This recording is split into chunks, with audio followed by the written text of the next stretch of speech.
What's up, guys? It's your favorite math teacher here, and today we're talking about how to find a diagonal in a rectangular prism. Okay, so a rectangular prism is just a 3D rectangle like I have there.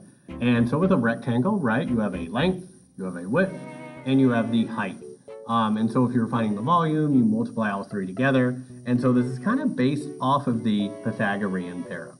So a diagonal means that if you connect a bottom corner to an opposite top corner. So it kind of goes diagonally through the shape. So for example, if I took this front left corner right here and I connected it to my back right corner, and so the diagonal would be like this, and it goes diagonally through the shape from the front top left to the back bottom right. It is the opposite. And so what this does is it kind of makes a triangle within the shape, and that triangle is a right triangle. And so in order to find this, generally you would find the Pythagorean theorem to solve for C, which is that bottom diagonal, so that we have the second side to find your long side, which is kind of confusing. So there's actually a shortcut here, and it's kind of similar to the Pythagorean theorem, right? You're still taking all three numbers and squaring them. Except this time you're adding them all together and then finding the square root instead of figuring out which ones match.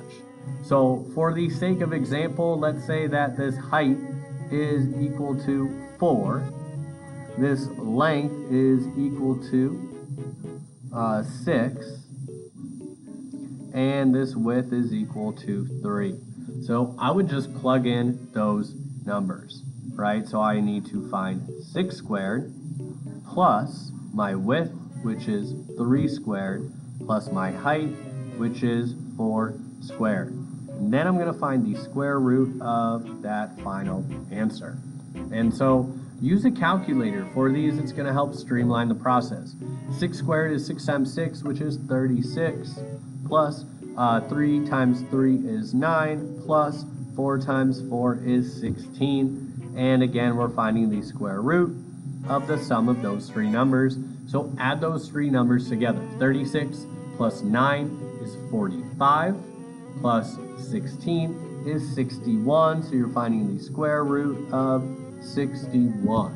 So I'm going to go over to my calculator and find the square root of 61, which is about 7.8 or 7 8/10. So we would say that the length of this diagonal is about 7.8.